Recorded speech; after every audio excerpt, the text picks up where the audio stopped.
Welcome back नाज़रीन। गुफ्तगू हली रही IG सिंध ग़ुलाम नबी मेमन साहब सां सिंध में अमन अमान जी सूरत हाल, ऑपरेशंस, बिरादरी तकरार ऐं ॿियनि इशूज़ ते कमर्शियल ब्रेक खां पोइ हिकु दफ़ो ॿीहर असां गुफ्तगू जारी रखंदासीं। तव्हां ट्राइबल क्लैशिस जी ॻाल्हि कई त धुरियुनि जा जेके क्रिमिनल्स आहिनि असल में उहो झगड़ो कनि था पहिरियों पाण में ऐं पोइ इनोसेंट माण्हुनि खे उहो टारगेट करे इन सॼी बिरादरी खे उनखे लपेट में आणीनि था पिया। इन सां एग्री कंदव त हीअ जेके अंदरि ॾोहारी वेठल आहिनि ख़ुदि इहे इन्हनि जहिड़नि जी पैदावार आहिनि। कंहिं ॻोठाणे ते को जहिड़े में को माण्हू मरी पियो, हिकु केस थियो, ॿियों टियों, ऐं पोइ कंदे कंदे हिकिड़ो वॾो धाड़ेल ठही वियो। ट्राइबल क्लैशिस जे नतीजे में बि डिकेट्स घणा पैदा थियनि था। नर्सरी आहे हिकिड़े क़िस्म जी। यकीनन इहो ट्राइबल जेके डिस्प्यूट्स आहिनि जे करे काफ़ी सारा जेके आहिनि से क्रिमिनल्स पैदा थियनि था। नेचुरली उनखे जेकॾहिं कंहिं क़िस्म जो अहिड़ो गैंग जेको उनजी बिरादरी जो आहे ऐं उहो ॾिसे थो उनखे आइडलाइज़ करे थो त पोइ हीअ जेको आहे आम माण्हू उहो वेपन कयो आहे हाणे ऐं उहो कंप्रोमाइज़ जेका मूं ॻाल्हि कई न की भई जेकॾहिं पुलिस किथे कंप्रोमाइज़ करे थी त उते मतिलबु उहो कैंसर जेको आहे सो वधे थो। जेकॾहिं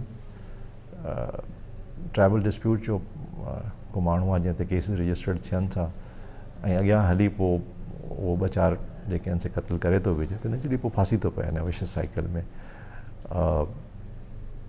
इहो जेकॾहिं ट्राइबल डिस्प्यूट्स असां इन कॉन्टेक्स्ट में वठूं जेके फ़ैसिला थियनि था फॉर टाइम बिंग त उनजो जेको आहे सो रिज़ॉल्व थी थो वञे, टाइमिंग त रिज़ॉल्व थी थो वञे, पर ॾोहारी खे जेको क़तल करे थो उनखे सज़ा नथी मिले। क़तल जे साम्हूं क़तल त मतिलबु छा थियो, उहो जेको माण्हू जंहिंजो क़तल थियो उनखे त इंसाफ़ न मिलियो, उन फैमिली खे त इंसाफ़ न मिलियो। त असांजे जेको क्रिमिनल जस्टिस सिस्टम आहे उन में ख़ासि तौर ते ऐं पंहिंजी ॻाल्हि कंदसि पुलिस जी त असांखे भरपूर एक्शन करणु खपे उन क्रिमिनल्स जी जेके इन डिस्प्यूट्स खे वधाइनि था। त असांजी प्रायोरिटी बि आहे हाणे जेके असांजा SPs आहिनि उनखे ऐं DIGs आहिनि, मुंहिंजी डायरेक्शन्स आहिनि त उन में बेस्ट पॉसिबल एफर्ट करियो कि जेके FIR में नॉमिनेटेड एक्चुअल अक्यूज़ आहिनि उनखे तव्हां पकड़ियो। त उन सां जेकॾहिं पुलिस पकड़े थी, सुठा केस ठाहे थी ऐं कोर्ट उनखे सज़ा ॾिए थी त उन सां ॾाढो जेको सो असरु पवंदो। बिरादरी तकरारनि में अगरि 50 माण्हू मर्डर थी वञनि, 100 थी वञनि, उनजो किथे न किथे वेही करे राजूनी फ़ैसिलो थिए थो ऐं उनखां पोइ उहे केसिस तव्हां कोर्टुनि में वञी धुरियूं विथड्रॉ कनि थियूं।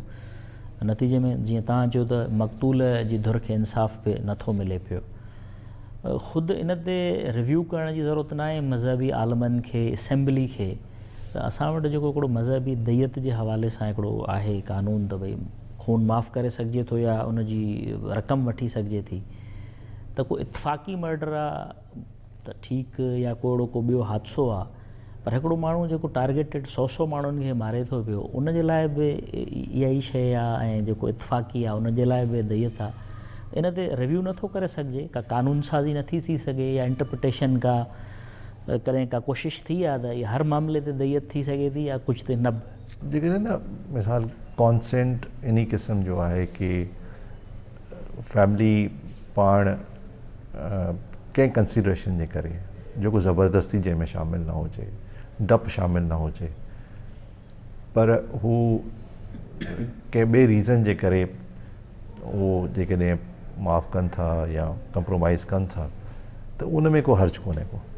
पर जेकॾहिं उन जे पोयां जेको माफ़ी ॾियनि पिया ऐं कंप्रोमाइज़ कनि पिया पोयां को प्रेशर आहे ऐं को अहिड़े क़िस्म जी एक्टिविटी आहे जंहिंजे करे जेको आहे चवंदा त असां कमज़ोर आहियूं, वधीक असांजो नुक़सानु थींदो, तंहिंजे करे कंप्रोमाइज़ करे जान छॾाए, तव्हां सम्झां थो त पोइ इहा ज्यादती आहे, उहो न थियणु खपे। उन में नेचुरली उन खे असांजो जेको विटनेस प्रोटेक्शन प्रोग्राम आहे उनखे असांखे वधीक बहितर करणु खपे। जरगे जे ज़रिए जीअं डिसाइड थींदो आहे त हेतिरा खून हेतिरनि खूननि में ऐं सम्झां थो इहो सिस्टम जेको आहे न जरगो फॉर टाइम बीइंग रिलीफ ज़रूरु ॾिए थो, पर उन सां उहो इंसाफ़ जो मयार के माण्हू खे मिलण जो उहो ऐं नथो सम्झां त वक़्तु अची न वियो आहे त ख़ुदि पंहिंजी सूबाई असेंबली बि इन ते कुझु गौर करे, जहिड़े तरीक़े सां जीअं हाणे रिसेंट प्रोफेसर अजमल सावंत जो वाक़ियो पेश आयो, सॼी सिंध में उन ते बहस थियो त हीअ छा पियो थिए, जहिड़ो कहिड़े पासे हुयो ऐं मर्डर कहिड़े माण्हू जो कयो वियो। त ख़ुदि इन ते डिस्कशन न थियणु खपनि, कानून साज़ी न थियणु खपे। उहो हाणे नेचुरली मैंडेट जेको आहे सो लेजिस्लेचर जो आहे, ऐं उन मैंडेट में कान वेंदसि, पर मुंहिंजो एज़ एन पुलिस ऑफिसर इहो ज़रूरु आहे त असां न जॾहिं इंसाफ़ जी ॻाल्हि करियूं था न, त जंहिं सिस्टम में इंसाफ़ जो फुक़तान हुजे त पोइ अहिड़े क़िस्म जूं ख़राबियूं थियनि थियूं। या त जेको आहे सो उन फैमिली खे जंहिंजो नुक़सानु थियो आहे उनखे प्रॉपर कंपनसेशन मिले, ऐं ख़ासि तौर ते जंहिं इहो क्राइम कयो आहे उनखे सज़ा मिले, उन खां ॾियारी वञे कंपनसेशन, मतिलबु त पोइ त ठीकु आहे। पर जेकॾहिं उनखे कुझु ई नथो थिए, जो क्राइम करे थो उनखे कुझु नथो थिए, त पोइ सम्झां थो त देयर इज़ अ नीड की हिनखे रिव्यू करणु खपे। तव्हांजे एक्सपीरियंस में ॾिसो लेजिस्लेटर जेके आहिनि उन्हनि जो पंहिंजो कमु आहे, लेकिन ग्राउंड ते तव्हांजे एक्सपीरियंस में जेके शयूं ईंदियूं उहे तव्हां उन्हनि सां शेयर त करे सघंदव। लाइक जीअं हाणे 780 आहे, को वॾो हाई प्रोफाइल को वाक़ियो थो थी वञे, कंहिं मासूम नियाणी सां ज़्यादती थी थिए, या को जीअं प्रोफेसर जो या कंहिं अहिड़ो ॿियो को मर्डर थो थी वञे, त पोइ उन में 780 सेक्शन या भत्ते जो उन में ॼाणायो वेंदो आहे त भई तव्हांखे ही स्पीडी ट्रायल थिए ATC में, ऐं उतां पोइ सज़ा वग़ैरह थिए। ख़ुदि इन ते बि कानून साज़ी जी ज़रूरत महसूसु कयो पिया, इन ते बि न थियणु खपे त तव्हां वटि अहिड़ा सेक्शन्स हुजनि अलॻि जंहिंमें तव्हां 780 जो हरूभरू मुज़ाहिरे ते बि इस्तेमालु थिए ऐं हिननि मामलनि में बि थिए। उहो 780 या 80 सेक्शन जेके बि आहिनि उहे काफ़ी हाणे डिफाइंड थिया आहिनि, कोर्ट्स जेके आहिनि काफ़ी हिनखे डिफाइंड कयो आहे। सम्झां थो उन में थोरो जेको इहो पहलू हो कि भई बेनिफिट ऑफ डाउट कि हिन पासे वञिजे उन पासे वञिजे, त उहो थोरो डिस्क्रेशन पुलिस वटि हो, त कोर्ट जॾहिं उनखे डिफाइन कयो आहे त हाणे सम्झां थो उनखे मुहतात तरीक़े सां इस्तेमालु करणु खपे। पर जेकॾहिं जॾहिं ATC जो सेक्शन लॻे थो ऐं मर्डर जो केस आहे त ऐं उन में उनजा इंग्रीडियंट्स पूरा आहिनि ATC वारा, त पोइ उहो कंप्रोमाइज़ेबल न आहे, पोइ उनखे कंप्रोमाइज़ नथा करे सघनि पार्टीज़। ऐं सम्झां थो त हीअ जेके इन क़िस्म जा डिस्प्यूट्स आहिनि उन में एटलीस्ट जेके क्रिमिनल्स आहिनि उहे प्रॉपर तरीक़े सां मतिलबु चालान थियनि, प्रोसिक्यूट थियनि। अवेयरनेस जी बि ज़रूरत आहे माण्हुनि खे, थोरो माण्हू चाहिनि था त पोइ असांखे इमीडिएट रिलीफ मिले। उहो रिलीफ तॾहिं थी सघे थो जॾहिं क्रिमिनल्स पकड़बा आहे। ऐं सम्झां थो पुलिस खे हिन एंड ते थोरो अजमल सावंत जे केस जे हवाले सां का अॻभराई आहे हिन वक़्त ताईं, का गिरफ़्तारी जे हवाले सां? अञा ताईं असां मतिलबु जेके नामज़द मुल्ज़िमान आहिनि उहे न पकड़े सघिया आहियूं, पर आई एम कॉन्फिडेंट कि जंहिं तरह सां कश्मीर पुलिस कमु करे पई इहे माण्हू पकड़िजी वेंदा। पुलिस जूं शहादतूं नोट कयूं वयूं आहिनि शिकारपुर, कश्मीर, घोटकी में मोस्टली बख्तरबंद गाड़ी जे अंदरि हिट थिए थो ऐं उहो गोली क्रॉस थी वञी करे लॻे थी। ताज़ो कंदकोट जे कचे में बि SHO जी शहादत बख्तरबंद जे अंदरि थी, बुलेट क्रॉस थी वई। हालांकि 4 बख्तरबंद डबल शीट वारियूं घुरायूं वयूं, ठारायूं वयूं सिंध पुलिस जे तरफ़ां, पर उन जे बावजूदि वरी बि बख्तरबंद जे अंदरि ई हिट थियो। त सम्झो था त इहे बख्तरबंद जेके चइनि APCs घुरायूं वयूं जंहिं वक़्त में, उन वक़्तु कारामद हुयूं, छाकाणि त धाड़ेलनि वटि एतिरा मिलिट्री ग्रेड जा हथियार न हुआ, पर हाणे उहे कारामद न रहियूं आहिनि। न ईअं न आहे, मतिलबु ईअं कि असांजी APCs जी जेका आहे सा इन क़िस्म जी एक्सप्लोसिव बियरिंग कैपेसिटी ॾाढी सुठी आहे। कुझु असां पंहिंजा टैक्टिक्स जेके आहिनि से थोरा SOPs हाणे ठाहियूं आहिनि ऐं असां चाहींदासीं त मतिलबु उनखे भरपूर तरीक़े सां इम्प्लीमेंट करियूं। APC जेका आहे सा आहे मतिलबु ट्रांसपोर्टेशन वारो जेको आहे सो व्हीकल, आर्मर्ड पर्सनल कैरियर आहे इहो। मतिलबु इनखे तव्हां जेकॾहिं फाइटिंग वेकन करे जेकॾहिं हलाईंदा त उहो जेको नेचुरली तव्हांखे उहो उन क़िस्म जो आउटपुट न मिलंदो। असां हाणे उनजे लाइ जेको आहे सो जेको टैक्टिक्स इस्तेमालु कयूं त मीडिया में नथो ॿुधाइणु चाहियां, पर आउं सम्झां थो त इन सां काफ़ी फ़र्क़ु पवंदो। जेकॾहिं तव्हां नॉर्मल APC खे ॾिसो, जिन APCs इहो जेको आहे सो बुलेट्स खे बर्दाश्त कयो आहे, तव्हांखे मल्टीपल बुलेट्स नज़र ईंदा उन ते, त जेको आहे सो इहो APCs आहे जंहिं इहो बुलेट खे बर्दाश्त कयो आहे। त कॾहिं कॾहिं जेको आहे असांजो इंगेजमेंट एतिरी वेझी थी वेंदी आहे त उन वेझे हुअण जे करे नेचुरली उहो जेको फायर आहे उहो असरु करे क्रॉस थी थो वञे। त पुलिस खे पंहिंजी स्ट्रेटजी खे चेंज करणो पवंदो, जेको कयो आहे असां हाणे। हिकिड़ो एफर्ट जेको ड्रगे ज़माने खां वठी कॾहिं अहिड़ो को नज़र न आयो जेको तव्हांजे पीरियड में घटि वॾे लेवल ते नज़र आयो। नौजवान तबिको जेको शहरनि में इवन ॿारड़ियुनि में रहे थो नशे जे हवाले सां, सुपारियूं, गुटका, मावा, इहो पहिरियों त असांखे हुन पासे ॾे लाड़ वारे पासे ॾे घणो नज़र ईंदो हुयो, पर रिसेंट हिते बि वॾी तेज़ी सां इहो पकड़ियो। उन ते तव्हांजो तमामु सीरियस क़िस्म जी एक्शन्स जेके आहिनि नज़र आया, जंहिं करे काफ़ी रोकथाम जेका आहे उहा थी आहे। सम्झो था पिया त काफ़ी आहे या अञा हिन में वधीक ज़रूरत आहे जेतिरे लेवल ते कमु इहो हले थो पियो? पहिरीं न यार्डस्टिक इहो हूंदो हो त कंहिं डिस्ट्रिक्ट मंशियात जेका आहे असां हिन साल केतिरी पकड़ी ऐं पोइ साल केतिरी पकड़ी, जेकॾहिं पोइ साल खां हिन साल वधीक पकड़ी आहे त असां चवंदासीं त भाई हिन SP या हिन पुलिस सुठो कमु कयो आहे। असां इहो यार्डस्टिक खां ख़तमु कयो आहे कि भई तव्हां केतिरी बि मंशियात पकड़ियो, पर जेकॾहिं मंशियात फ़रोश नथा पकड़ियो या उनखे कन्विक्शन नथी थी, सज़ा नथी लॻे, त इट्स अ मीनिंगलेस कि तव्हां मणनि जा मण भले मंशियात करियो, पर उहो जेकॾहिं उअं ई विकिजे पई त पोइ त असांजी जेका एफर्ट आहे उहो फ्रूटलेस आहे। त हाणे असां इहो पाबंद कयो आहे पुलिस ऑफिसर्स खे कि उहे इन ख़िलाफ़ु एक्शन वठनि, सुठा केस ठाहिनि ऐं उनखे कन्विक्ट कराइनि। ऐं अलहमदिल्ला उन सां हाणे कन्विक्शन बि थिए पई। असां केस बि जेके आहिनि से सुठा पिया ठाहियूं। गवर्नमेंट लॉ बि नओं पास कयो आहे जंहिंमें जेके सज़ाऊं बि वधायूं अथसि। इहो असांखे एज़ एन सोसाइटी अंडरस्टैंड करिणो पवंदो त हीउ जेको आहे मंशियात वारो मामिलो, इहो इनखे असांखे ॾाढो सीरियसली वठिणो पवंदो। ऐं आउं as an police officer feel करियां थो त मंशियात मदर आहे सभिनी इल्स जी, ऐं उनजे करे जेको आहे क्राइम बि मल्टीप्लाई थिए थो। हिकिड़ो यूज़र आहे, उहो उन वटि पैसा न आहिनि, उनखे घर मां बि जेके आहिनि से पैसा नथा मिलनि ऐं उहो पंहिंजी मंशियात उनखे खपे थी, त उहो वञी जेको आहे क्राइम करे थो ऐं उनखां पोइ मंशियात परचेज़ करे थो, त नेचुरली क्राइम बि उन सां मल्टीप्लाई थिए थो। असां चाहींदासीं त मतिलबु इन में सुठनि ऑफिसरनि खे मौक़ो मिले त उहे जेके आहिनि से इन ख़िलाफ़ु एक्शन वठनि। जेके नथा वठनि ऑफिसर त पोइ उन ख़िलाफ़ु मिसकंडक्ट थिए ऐं मिसकंडक्ट जेको आहे सो नेचुरली।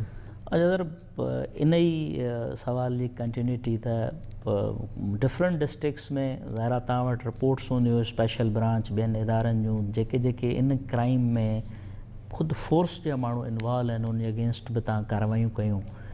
पोइ हिकिड़ो 2-3 ॾींहंनि खां वठी हले पियो त सस्पेंड थी क्लोज़ कयो वियो कराची 50-60 माण्हुनि खे, वरी बहाल थिया, वरी सस्पेंड थिया।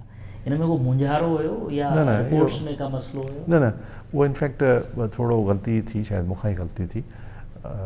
असां जॾहिं ऑपरेशन एरिया में हुउसि त इहो प्रपोज़ल ॾिनो त ऑफिसर्स जेके हितां शिफ्ट थी वञनि था कराची में, उते त आराम सां वेठा आहिनि, इन खे तव्हां मोकिलियो कचे जे ऑपरेशन में अची ऑपरेट कनि, त उहो घटि में घटि उते थोरो पुलिस ऑफिसर आहिनि उनखे जेको आहे सो कचे में, कचे में जेकर असां उन कमु वठंदासीं त उहो वधीक बहितर आहे बजाए जेके उते कराची में आराम सां वेही जेको आहे सो पंहिंजो टाइम पास कनि। त उहो हिकिड़ो अहिड़ी आइडिया हुई, अहिड़ो सजेशन हुई जेका शायदि मूंखे एतिरो जल्दी बाहि न करणु खपे हा।